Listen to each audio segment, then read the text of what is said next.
to the panel discussion on global investment opportunities by international investment experts, moderated by Ms. Sonal Bhutra, anchor and senior research analyst with CNBC TV 18. Ladies and gentlemen, every year this panel discussion sees a ceaseless flow of ideas, thoughts, suggestions about investing globally, and we are ready for this year's edition. I'm first going to take this opportunity to invite on stage our panelists. Up first, ladies and gentlemen, let's welcome Lena Mortwani, Associate Vice President, Arton Capital, Montenegro. Lena has over 21 years of experience in various industries such as aviation, real estate and immigration. She brings to Arton over 10 years of practice in the citizenship by investment industry in India, Middle East and Vietnam. Welcome, Ms. Motwani. And up next, we have Aarushi Gupta, attorney, Donoso and Partners LLC, Canada. I request her to please join us. Aarushi has acquired hands-on experience in immigration, business and investment laws while working with multinational corporations, consulting firms and high net worth individuals across the globe. And we welcome her today. Also, I request you all to please welcome Sam Silverman, Managing Partner, EB5 Affiliate Network USA. Sam has extensive real estate development, management, financing and brokerage experience in Florida, Pennsylvania, California, Georgia and internationally in the People's Republic of China. Sam, I request you please join us back. I also request Seewraj Nundlall, Counsellor, Investment and Trade, Economic Development Board, Mauritius, to please join us. Seewraj is passionate about investment promotion and brings more than 2 decades of experience and exposure in the full spectrum of investment promotion, investment facilitation, investment aftercare, trade export promotion, policy formulation and business development. And welcome, Mr. Nundlall. Ladies and gentlemen, I now request you to welcome Rajanya Ravasia, Founder and Director, Adventum Group, UK. Rajanya has played a key role in building the pillars of Adventum, from structuring the company's operations on a global scale to partnering with reputed companies. Welcome, sir. And our final panelist is Bruno Saraiva, Director, Remax Universal Way to Portugal. Bruno has more than 15 years of experience in real estate brokerage and is currently operating in the immigration field. He manages a team specialized in obtaining solutions that allow a foreign citizen to invest or live in Portugal. Bruno, welcome. And I now request our moderator, Ms. Sonal Bhutra, anchor and senior research analyst with CNBC TV 18, to please take over, and we need a big round of applause, everybody. Come on. Thank you.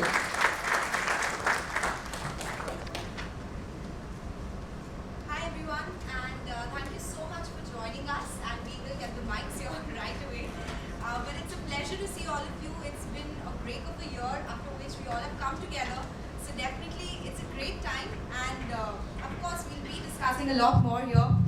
And I was just doing some number crunching. The last time we met, things were quite different, right? And now things are so different. Despite that, in 2020, around 5,000 millionaires from India actually went abroad. So that's like 2% of the total HNIs in the country. So definitely the opportunity is huge, right? And that is what we are here to tap. And that definitely takes me to the question, what does your program actually provide, and what does it have in it for the Indians to come and actually invest in those projects? So let's get started. Ms. Mutwani, I would like to start with you now. Tell us more features, tell us more about the project, about your program. Why should an Indian go ahead and invest here? Tell me more about the features as well. Thank you, Sonal. Good afternoon, everyone, and I would like to welcome you on behalf of Arton Capital. Mumbai happens to be my hometown, so feels like home. And I really would like to congratulate IREX for such a beautiful show, because I think it's really a one-stop shop for everybody to answer your questions and confusions that you would have, that whether we can have multiple residencies, multiple citizenships, which is the right country for me. I do not want to surrender my passport. Likewise, a lot of things. So Today we are going to discuss about 3 particular programs. So the one is Portugal Golden Visa, the other one is Montenegro Citizenship, and the last one is Turkey Citizenship. I'll give a quick brief about each one of them and why. So to start with Portugal Golden Visa, of course it's one of the most popular among Indians specifically. For some specific reasons I would give you is like it has a Schengen visa free access. You have a choice to take either the citizenship or the PR. It's not necessary to take either or. Your kids above the age of 18 can exercise this right independently. They do not have to depend on the parents to take your citizenship. It only requires a 7 days stay in the country. The funds can be anywhere outside Portugal and can come from there. So it's a beautiful program, and the investment, which is very important, is in real estate. We Indians like to have the investment more protected and not like a donation. So this ticks all the boxes, particularly for Portugal. So we are here to introduce you that program. And the minimum threshold for Portugal investment is a 280,000 euro investment. Also, what's important about this program is that you can have everybody under the same umbrella of investment: your parents, grandparents, dependent children who are in full-time education and not married. Just with this one investment, the entire family can benefit out of the same. We have very interesting projects today, so I would urge everyone to, of course, please visit us. We have a 280 guaranteed buyback. We have a 280 12% ROI upfront. We have a 350 3% ROI plus guaranteed buyback. So I don't think anyone can go empty-handed without this. So it's a very beautiful program. So that's about Portugal. Montenegro is emerged again as a very popular citizenship program in India, which also I was surprised with. It was announced, or rather approved, a citizenship program in November 2019. 2020 happened to be initially COVID, but in the first 6 months we saw a lot of applications, particularly from India and Pakistan and Russia and China, of course. But I was surprised with the applications, the amount of applications we had from India, particularly Mumbai and the north. This is a particular program, again, very specific for people who would like say that we do not want to take the Caribbean passport because eventually if we are surrendering an Indian passport, I would like to come on something better. So Montenegro is currently not EU, but it's a very close candidate to join EU anytime around 2025. It already has a Schengen visa-free access. It has around 123 countries visa-free, to be particular. Plus the investment is in real estate of a 250. And what surprised me was actually that people now are looking for a relocation and not only merely as a second option, which was a situation before COVID. So now we have people or inquiries like Leena, suggest me something which I would like to live there. And Montenegro is a beautiful place. If someone has been there, I have been there personally 3 times. It's a country where you can literally swim and ski in the same day, and I mean it. So it has got beautiful mountains, pristine beaches. It's a beautiful country, lovely food, not very expensive, less than 700,000 population, so even not one part of Mumbai. So I would say it, again, is a very attractive program. It doesn't require you to stay there, visit only once and take the citizenship. So I think Montenegro is a very interesting program. However, Montenegro can only cover your first family, so dependent children who are in full-time education and not married can be a part of this. Lastly is Turkey. Of course, a very emerging market again, because I think the real estate capital appreciation that you see in Turkey is nowhere that I have seen in this industry in the last 10 years. It gets you more than 25 to 30%. Very well connected to Africa, Asia, Europe again. Beautiful country, lovely food. However, it caters to a specific market of people or investors or applicants, I would say. Who are those? People who want to reach to UK. So we all know that Turkey has a special treaty with UK, so it's called as a Turkish business visa. So it's very easy for you to set up that if UK is a particularly your aim. Again, it covers all your dependent children, your family, and majorly important part is the $250, $250,000 is in real estate. So there's nothing that you lose in that, and plus you do a capital appreciation. You need not stay in Turkey or visit Turkey. Everything can be done from the place you're located. So it is coming up as a very interesting option in India. Again, in last 7 to 8 months, we have seen a lot of traction for this program. Oh, and I've personally visited Turkey in last 6 months, so I'm sure. And who doesn't like a good investment, right? So I've seen a lot of people noting down these points. So we'll be coming back to you after this discussion. If you have any questions, please do reach out to us and we'll take them with our panelists. But Mr. Lal, let me come to you now. 20 years of experience, you're very passionate about good investment choices, right? And the time we are in, who doesn't like it? So what does your program offer for Indians so that they can actually come ahead, invest in the program, and Indians definitely like their money? Thank you, Sonal. So, of course, good afternoon to everybody, and thanks for coming. I think it's a full house. I was just telling Mr. Yeah, and thank you also, IREX, to give us this opportunity, wonderful opportunity to come and present about our country, Mauritius. I'm sure many of you know about Mauritius from India. I mean, if you look at me, I'm of Indian origin, but not from India, in Mauritius, born in Mauritius. So Mauritius, I mean, as you know, it's mostly a tourist country. This is how Mauritius is being known today in India. Tourist country, honeymoon destination, family holiday, or even wedding destination. But at the same time, when you look at Mauritius, there is also opportunity for investment. And when we speak of investment, and this is where Sonal asked about the programs that we have, so we talk about residency by investment. So a minimum investment of $50,000, that is around 37 lakhs in INR, you can get residency for 10 years in Mauritius. And this investment need not be that is your money is locked somewhere. It is your money, you put it in a project. The project can be in manufacturing, in services, in food processing, agriculture, real estate, financial services, any sector you think of doing investment in Mauritius, you can do it. So minimum $50,000, 10-year residency. Now if you want the residency for life, you can get the residency for life with a higher amount of investment, which will be around 2.8 crore or $375,000. And this gives you residency for life because you're buying a property, acquiring a property, residential property, and then you can get it. But at the same time, if you want to invest as an asset class, you invest in the property as an asset class, that is also possible, and then there you get some returns because you are getting rental income on that. You can put it in a rental pool and then you're getting some rental income. There is also capital appreciation on that if you want to dispose of it. And when you're disposing of your assets, there is no capital gains tax in Mauritius.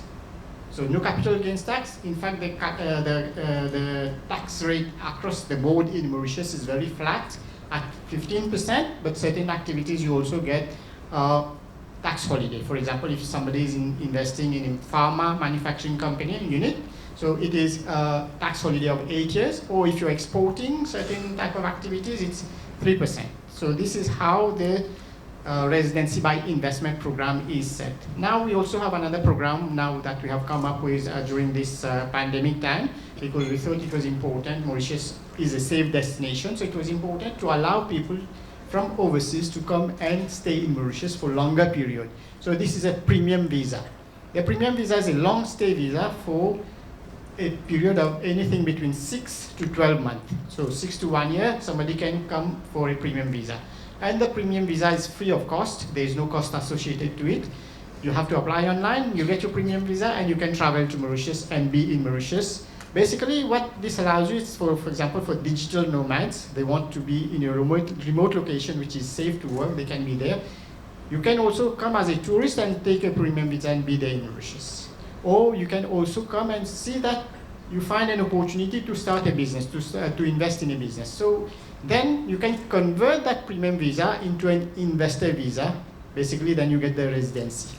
So this is another program. And then we have a third program that we have also come up with, which is a senior living. It's mostly for senior citizens. For example, many of us here in India, I know that you like to stay with their family, but sometimes, let's say the kids are not in India, but they are in overseas, in UK, in Europe, in US, elsewhere, but the parents are alone. So if you want to send them in a different place, which is a safer environment, or even breathe the fresh, clean air, enjoy the environment, so Mauritius is a place for them also to look at. So these are the three programs, Sonal, that I would like to share, and yeah, thank you. It's a project with an option for senior citizens. That's quite interesting.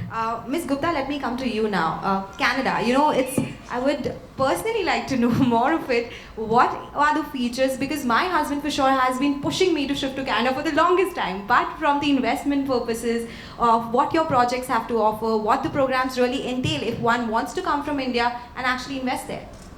Right, so as you mentioned, you're a TV reporter. And the very fact that you have an interest towards Canada speaks volumes about an overall knowledge that we have regarding the Canadian immigration programs. So everybody knows immigration is the defining feature of Canada and its economy. In fact, 1 in every 5 person is an immigrant in Canada. And if you look at the 2020 annual report, 46% of immigrants in Canada are Indians. So there are various factors that people consider while choosing a country of immigration. I would say as an Indian, let's look at what factors I would consider. First, whether there is a career opportunity for me. Second, if I am not a professional, if I am an entrepreneur, then is there avenue for my business to grow in Canada? Thirdly, if I am married, if I have kids, will I be able to take my kids to a country which will offer them world-class education? Will my social security benefits be awarded to me? Will I get access to public health care? So these are important factors that anybody would consider while taking decision of immigration. And Canada ranks very high in each of these points. Now, all of you have heard about the Express Entry program. I'm sure that you know that Canada has a point-based system. So the way to immigrate to Canada at a federal level, which is synonymous with a national level, is through the Express Entry program, where you are assessed on the basis of age, work experience, your ability to score in the English language exam, and your work experience, age, education, and I may be forgetting one point, but I'll cover it during my presentation. So you see, language, exactly, thank you so much. So as you see, anybody who's in the age group of 25 to 35, this program is steered in favor of that candidate. The moment you turn above 35, you start losing points in the Express Entry system. And this is what we have to consider. So for Canada, young professionals, young entrepreneurs, Express Entry system is the best program, best fit for you. But if you're not falling in this category, what do you do? So just to give you an idea, many of us do not know, Canada has 10 provinces, 3 territories, and each province or territory has at least 4 programs. And this is just provincial level, which is the state level. If you look at the national level, there are other federal programs. So Canada has a program for each one of us. That is why Canada becomes a very interesting country to immigrate. In terms of what programs we have to offer, so we are an immigration law firm, and we spend a lot of time with our immigrants to understand, with our candidates to understand their requirements. So if there's a consultation, first I would like to know, what do you want to do? What is your investment capacity? If you're an entrepreneur, which province excites you? What industry are you on? Are you owning a warehouse? Are you in the energy sector? And how prepared are you to immigrate to another country? So when you assess all these factors, all these points, there is a program at the federal level which is called the Startup Visa, as I was mentioning, for anybody who cannot make it to the Express Entry program and who is in the age bracket of 35 years and above, you can look at the Startup Visa. And what is the Startup Visa? This program has been in existence since 2013. You may hear of a similar program in United Kingdom, but that's a relatively new program. So this program enables anybody, irrespective of age, solely on the basis of your work experience, solely on the basis of your investment capacity, to start a new business in Canada and get permanent residency for yourself, for your spouse, and for all your kids below the age of 22. The processing time for this visa category is approximately 2 years, and you also get access to a temporary work permit. So when you are a foreign worker on a temporary work permit, running your own business in Canada, you get a work permit to run your business, your spouse will get an open spousal work permit, and your kids will have access to free education at public schools. So you see, you're planning an immigration for the entire family. That is why I feel that it's very important for us to look at the various programs in Canada, not confine ourselves to the Express Entry system. And when you learn about the programs, I'm sure that you'll have many questions. So we'll take them up once we are done with this discussion for sure. Mr. Ravasia, let me come across to you now. We do see a lot of Indians abroad in the UK. We have a lot of students. But if we talk about it from an investment perspective, what are the factors one should watch out for? What is it in your program that, yes, I should go ahead and actually give you my money? Sonal, thank you for having me here, and IREX, thank you for having Adventum here as well. We've been participating with IREX, I think, for the last 4 or 5 years, and it's always been a pleasure to meet new faces and interact with people with interesting questions all the time. Adventum is not a citizenship and mobility program. We're not immigration in terms of moving people overseas, but we are a wealth management company that enables mostly Indians to diversify their wealth into solid assets. And while a lot of my colleagues here on the panel are assisting people to acquire the non-resident status or citizenships elsewhere, we are more focused on moving wealth, which sometimes becomes more predominant for people who still want to remain in India, manage their family and businesses here, but want a solid diversification story to play out for future needs, where most of our consumption is now becoming dollarized, whether it's education for our children in the future or just a hedge, political and economic hedge from India. So we're a full-service wealth management company. We are a transactional bank in the UK and a mortgage bank in the UK to offer even borrowings on property and assets that we furnish and manage ourselves to make it an armchair investment for our investors here in India. Okay, so there are some investment. So I like the fact that it is such a diversified panel that it's not only about the immigration that we are talking, we're also talking about more investments. So I'll have a follow-up on that, so I'll just come back to you. But Mr. Saraiva, let me come across to you now. We did speak about Portugal being a destination for Indians in a lot of ways, not only for tourism. We are seeing people shifting out there. But in terms of your specific program, the way I've asked the other panelists as well, what do you have to offer so that we actually go and grab that opportunity? Well, first of all, good morning to all of you. It's a pleasure to be here in Mumbai, in India. Portugal and India have more than 500 years of economic story, so it's very important for us to be here today. I'm very pleased with that. I'm Portuguese, and Portugal today is not just a residence program. Portugal today is a country, a very attractive country. I would like to say that in 2017, 2018, 2019, we was the best country in the world for tourism. We was the country with more Oscars in tourism, so that's huge for us. So it's a very attractive country in this moment. The opportunities to investment, and I'm here as a real estate agency. I'm from Remax. Remax have almost 20% of the transactions in Portugal, and we are here to give you the solutions for your investments in residential, in commercial, in industry. We have a lot of options for you because Portugal is much more than the residence program that we know here. The residence program is amazing, is very good. All these solutions usually give you the residence program also, but I think you should invest in something that is safe.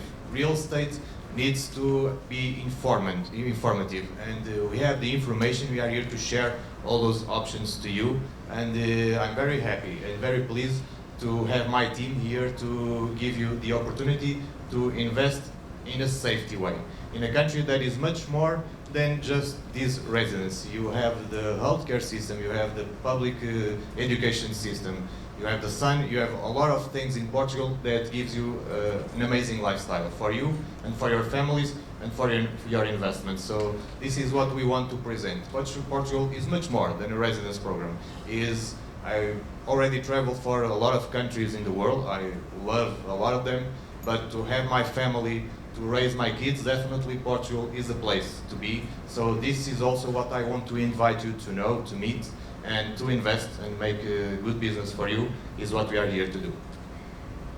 Thank you for that, and I will ask all of you, since we're talking about investments here, do your countries or the program provides any financing assistance as far as investment is concerned? I'll come to you in just a bit, but Mr. Silverman, let me come to you. In your presentation, you said nothing is certain but death and taxes, right? So I want to talk about the investment perspective. If one does go ahead and invest in your program, apart from the taxes bit, nobody likes to know about that, but generally, what are the kind of returns or benefits one would get?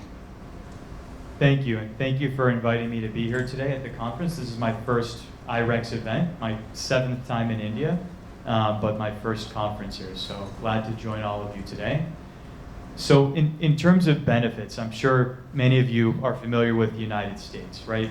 Largest country in terms of opportunity, right? Education opportunity, technology, advancement, healthcare. There are many, many reasons why the US is, the top destination globally for families to, pursue the American dream, right? It's not a question of, the United States or somewhere else.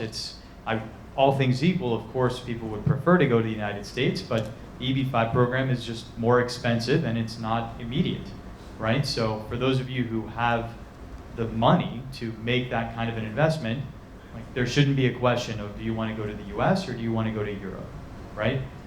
There's a global conflict going on, right? There's an active war in the world. Where would you want to be located physically, your body, your family? Obviously, you'd want to be in the United States, right? I would hope that most people in this room would agree that the safest place on the country today, or in the world, not the country, is in the United States, within the borders of the United States, right? So safety, number one. Education opportunities, all the top educational colleges, universities, master's programs. Everyone here knows that most Indian students want to get educated in the US. That's the top: Harvard, Yale, Princeton, Stanford. They're all in the United States, right? There's thousands of other public universities.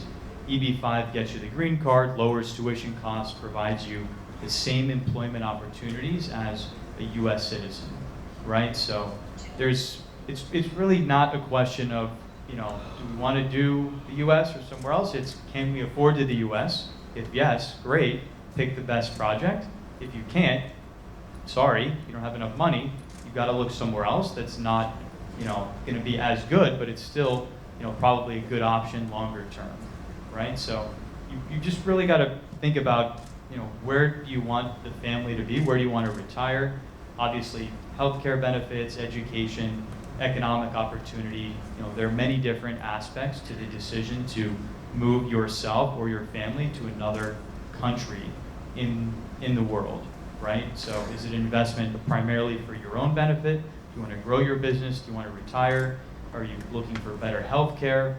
Do you want your kids to have a better life, access to better education? What are you really solving for? And then try to rank those items and then overlay that with the funds that you have and what you're targeting, your family's life to look like over the next 10 years, right? Most of these programs, the only reason you're going to do it is for that residency, right? Anyone can sell real estate. You can go online, you can buy real estate directly. There's nothing secret about purchasing real estate for investment. That can be done globally, and it's very transparent. But when we're talking about specifically residency programs, you've really got to understand, how's the money being used? When am I going to get it back? Where is it going? And what benefit am I going to get from that investment? Because any residency program is going to have below market economics, right? A normal investment would pay 10%, but for the residency, it's going to pay 3%. And why? Because there's intermediaries, there's agents, there's brokers, there's government, there's all these different paperwork, lawyers, all these different costs that get built in to doing one of these investments. And so you are going to pay for that. There is a cost to getting the immigration benefit along with the real estate or loan or whatever else you're getting, right? So you just got to make sure that, okay, you're going to pay the tax, you're going to pay that cost, but at least make sure the money is safe and it's going to come back at some defined point in the future, right? Just got to be transparent about what's happening with these programs and ask the right questions and just do your homework before you make an investment and shop around, right? There's more than one seller of whatever it is you're looking to potentially purchase, whether it's EB-5, Portugal, Europe, South America, St. Kitts. There's a number of different programs offering different things. They all have different quirks. Some are more, some are less, some are with the government, some are private. There's a lot of different variations. Just compare them apples to apples and do the research and make an educated decision. It's a big decision, right? You're going to be going to another country, tying up capital for a long period of time, working with attorneys that you're not familiar with. So do the research, and happy to be a sounding board for questions that you have. Unfortunately, we only do EB5. I've been asked 20 times to do other programs, but for now, so busy with EB5, that's our expertise, that's our focus. But a lot of the same things with EB5 are applicable to any investment through immigration program. So with that, please come by, chat, happy to discuss further. I was born and raised in the US. I studied at Yale and Stanford. I know how to get admitted to some of these top places and how to get jobs at some of the top firms. And I've seen the value of the US education, the passport, the educational system firsthand. So I can speak, answer questions about that as well. Thank you. Thank you for that. Educated decisions, that's what this conference is facilitating, right? That's why we all have come together here. Ms. Mutwani, let me come to you. And this is something that I would like to ask all our panelists, and for you it will be a different question, sir. In terms of if an Indian goes there and applies for one of your programs, the amount required will of course be huge, right? If we consider the setup generally for investment, what kind of financing, support, assistance can we see if one needs to keep under consideration, and what is that one feature you would think would attract an Indian the most? Unfortunately, for none of these programs, there's a financing option. So basically, the first criteria or eligibility criteria is that you need to have these funds available in your account, apart from the clean criminal record, etc. All of this, the major point is that you would have to have this. So there is no financing option. Why would somebody choose us? That's your question? One feature that you think just stands out. Sure. Of course, Arton Capital, I don't think we need introduction. We are world's largest global immigration company. We are currently mandated with 12 governments, so we are not a mere agent or a consultant. We are directly representing your applications with the government or the government body or the Citizenship Investment Unit. It's called separate names. We have more than 15 or 17 locations actually right now. So we are present in each of these locations personally to assist you. Of course, we have a lengthy presentation post-lunch, so I would urge you to be there because we would speak about a more detailed eligibility criteria, discussions, and all of this. And I always say that borders are only boundaries for those who are not prepared. So it is no longer a second option, and I urge everyone to act now. This is something which is the option now. Okay, Mr. Nundlall, let me come across to you now. If you would like to highlight one feature that you think would attract people out here or the investors, what would that be? And generally, the other question as well, if there is anything that one should keep in mind while financing such an investment.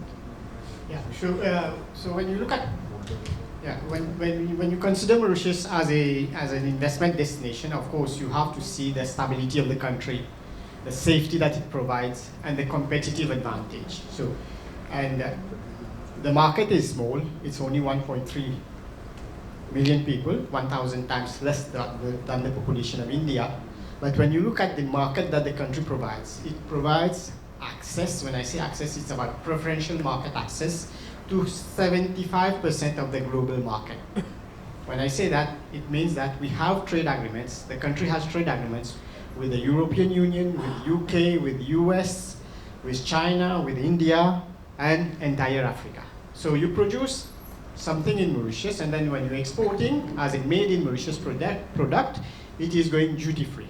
So that's one aspect. The second aspect is about the country having treaties with different countries, bilateral treaties. So we have a bilateral treaty with India in terms of the taxation, which allows you to claim deduction in terms of the double taxation. So there is no double taxation because it avoids a double taxation agreement. And then we also have this type of treaty with different countries in Africa. So if somebody wants to invest in Africa today, what happens is that there is a higher risk. So you have to take the risk factor when you're investing in a country. And Mauritius gives you that opportunity, that possibility to mitigate those risks. So you have less risk if you're going via Mauritius because you have investment promotion and protection agreements with these different countries in Africa. And at the same time, when you're investing in these countries, then you know that your investment is safe because you're using Mauritius for these investments. So I think that's what I would say. And also in terms of the financial, financing options, definitely we have a very vibrant banking sector in Mauritius. and where the banks are willing to finance viable physical projects, basically bankable projects. And when you look at the interest rates, it's very interesting because the repo rate in Mauritius is only 2%. So above that you are 3-4%. So you're getting a very competitive financing option from the banks in Mauritius. Thank you. Okay, interesting. Mr. Saraiva, the same question to you. I wanted to ask that to you earlier. If you can tell us more about that. Very well. First of all, just a detail about the finance. I think that's important. For the residence program, you may have finance above the minimum values. Imagine that you are going to do an investment of 2 million euros and you want to apply the residence program. You need to invest from your own money 500,000, but the rest of the money you can apply for the finance. And the finance in Portugal is very attractive. We have some rates under 1% of spread, so it's a very mature market also in this area. The opportunity also comes because the demand from our country is much higher than the offer. Our construction companies have scheduled for 2 or 5 years construction. There's no possibility to give the properties for the demand that you have now for foreign people, the most part of them. So this is an opportunity for investment. That's why we are here also to improve this investment in real estate, not just to live in, but also to have your opportunities on hotels, on land for construction. We have all the options because Portugal really needs this foreign investment. We are a small country, we have 10 million people. Our whole population is half of Mumbai, so it's very different from here. So we really need, and this residence program was created to attract investment from foreign countries. So we are inside the European Union. They are making a lot of pressure to stop this program, even because of this Russian war is something that they are pressing a lot. So I don't think that we will have this program for many years. But a country like Portugal, that is being very attractive all around the world, really needs this investment. So I think this is a huge opportunity for you, and I hope to receive you to share the options that we have. And so this is why you're here, and we are very welcome to visit us. Okay, thank you. Ms. Gupta, you go ahead now. Tell us about that feature you think would attract Indians. You did say how there is more awareness about the Canadian immigration program, but something that you think stands out. Sure. So you mentioned during the initial panel discussion that Indians like their money, 100%. And what Indians want to consider when they're making an immigration decision is, what is the return on my investment? I get this question asked as a lawyer. I'm sure a lot of people who are representing other projects, other countries, get this question asked ample number of times. What is my return on the investment? What does this program offer me, my family? So if you look at the investment opportunity, the investment amounts in Canada, they would cap somewhere around 300,000 Canadian dollars. And with 300,000 Canadian dollars, I'm basically including any and every program at the federal level as well as at the provincial level. So with this kind of investment amount, if you're getting world-class education, your kids can go to University of Montreal, your kids can go to University of British Columbia, which have the best infrastructure, best career opportunity. You have tech companies exploding in Toronto and in Montreal. You have Intel, YouTube, Netflix, all establishing its marquee offices in these cities. You do know that you are heading towards a country where you will grow, where your kids will grow, where your family will grow. In addition to that, Canada's immigration system is very flexible and easy. It is meant to help you. What we have heard is that Canada in 2020 announced that it will invite 1.3 million immigrants between 2021 and 2024. And you will be surprised that Canada has broken this record every year, even during the middle of pandemic. So while processing delays are obvious due to the consulates being shut down due to the biometric systems not functioning in the event of COVID, still Canada awarded about 300,000 permanent resident cards last year, which means Canada values its immigrants. It is giving you that return on your investment, it is giving you a better life, and which is why I feel that this is the most striking, most attractive feature for any Indian investor. Okay, thank you for that. We will now also take questions from the audience, so please keep them ready. Before I come to you, last question to you. Wealth management, a lot of people investing money in that. what would your closing comment be? What should be kept in mind in that case? Because it's a big investment. One very important point that I think as Indians we must note is that resident Indians are actually not allowed to borrow overseas in dollars till such time they actually acquire a residency and then enable themselves to borrow, just making sure that no one is breaking the FEMA law here. And what then becomes extremely critical to analyze, from all the countries that are available as options here, is how soon are those countries going to be receptive to be lending to someone who has just become a resident in that country, enabling your capital to potentially be freed up in terms of return on investment with a great leverage built in. I think that would be a big comment that I guess would apply for all here. Thank you for that comment. And we are running out of time, but we can take a couple of questions. So if you have any questions, please do raise your hands. Here, it's 1 minute. We'll just get the mic for you.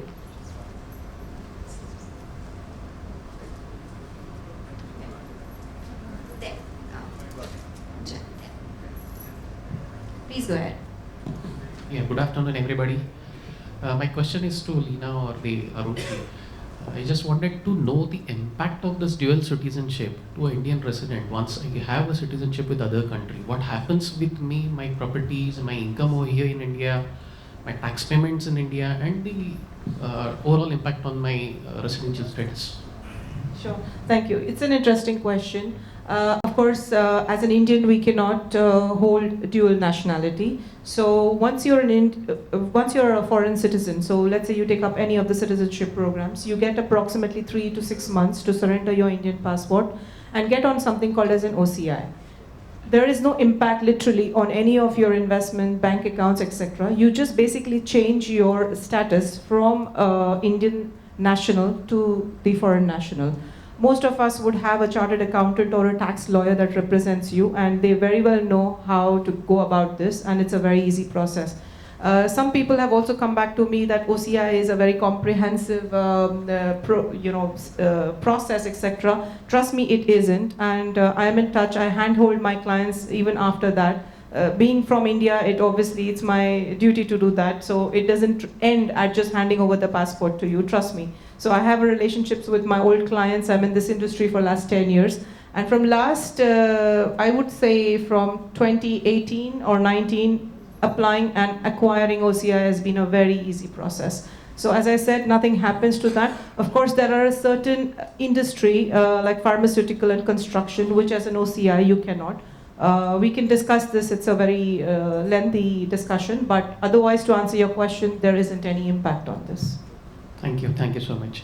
If Sonal allows us a small question again regarding this Sure, Portugal investment, can we buy property in Portugal in the form of land or the piece of plot? Because from the presentation I couldn't clearly got an idea about the investment, how we can make it. You mean in low density areas or in high density In areas? any areas can we have investment in a open residential plots, because somewhere it was mentioned that I have to invest in the old premises and rehabilitation in that all. To apply the program, you may invest with the buying of a land. The only thing that you may not invest in residential finished, which means that you may buy a land, work on the land for 5 years for your own residential is not a very easy option, but this is possible. You cannot invest in residential finished, but if it's a land, you can apply the investment in the 350 and the 500K. Okay, it's not residential. Thank you so much. Yes, please, Master.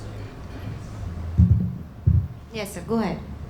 Yeah, my name is Dr. Manpe. I run an investment company in India, in Mumbai, for last 18 years. I have a very specific question for Ms. Gupta. Investment in agriculture in Canada, as well as the student who want to do postgraduate or further especially research-based education in Canada, because there used to be some bank which came up in facilitating some amount of loan. Is it still available in Canada or? So you are having a question around student wanting to pursue PhD in Canada and what are the permanent residency options. Okay. Like I mentioned to you, each province or territory has a program, and that includes a program for any student pursuing higher education in Canada. So for example, you look at the province of Ontario. If you are studying in the province of Ontario, if you're an undergrad student or a postgrad student, or for that matter, even if you are a diploma student, after you complete your education, there is an international students program pursuant to which you can secure permanent residency. Now, if you talk about PhD, there are certain specific provinces. For example, again, in Ontario, if you're doing PhD in STEM courses, science, information technology, mathematics, agriculture, Health. well, yes, health, yes. So in any of these fields, if you pursue higher education, again, there's a separate program. They prioritize these segments because there is labor shortage in these provinces in these segments. So yeah, there are programs, various programs. Agriculture? Like I mentioned, agriculture is an industry which is growing. In fact, not just a study-based program. Certain provinces have specific programs for people who want to set up agriculture businesses. And government is also giving grants in those provinces. Okay. Thank you. Sir, that would be the last question. Please, please go ahead, because we are out of time now. So please go ahead, sir. Yeah. I'm Pramod Shah. I'm practicing company secretary and corporate consultant. My daughter is settled in Canada. I want to ask two small questions. One is to what extent the Indian qualifications are eligible to get some jobs in Canada, and number two, the education in Canada somebody acquires, and what is the marketability around the world, like USA you have got it, or UK you got the London School of Economics, or US MBA, they are recognized everywhere. How about the Canada, madam? What course is your daughter pursuing? Yeah, no, she is already settled. She is working as a senior accountant in one of the government company. And this is basically an inquiry for you. Staying in Brampton. Okay. You're looking at an immigration option for you? No, not for me, for my grandson. For your clients? Grandson. Grandson, okay. And how old is your grandson? 18. Okay. Which stream? I'm sorry, I have to ask these questions. Which stream is he studying? Legal qualification. Sorry. Legal. Okay. Now for lawyers, we unfortunately don't have the flexibility that we take our education in a country to another country. So as you know, chartered accountants, lawyers have to apply for licenses. Both in Canada, it's at a federal level and at a provincial level. My capacity to comment on a course or the avenue to secure a job is limited. But as a lawyer, this question is something that I can attempt to answer. So if you are pursuing a program which is called a Global Immigration Program, Global Immigration LLM program from select universities, then what happens is by pursuing that program, you get exemptions from certain papers which are required to obtain licenses. So what your grandson could do is that he can either do a bachelor's in law from Canada. If he does that, then obviously post completing bachelor's, he will have access to opportunities at any good law firms. So this is a law specific question, which is why I'm just catering my response to that. If he wants to pursue an education at an LLM level, then I just gave you the response that you can pursue that course, which will give exemption in certain licenses requirement, and it will also have a better opportunity at a master's level. So every case is different, every situation is specific, but if you want to chat more, we can do that after this conference. Okay, thank you, Ms. Gupta, for that, and thank you all for joining us and taking us through your programs, telling us the features. I, for one, interested in all of them, so I'll come to your booths individually, and that is something the entire audience can do as well. Thank you for being such an amazing audience and for this interaction.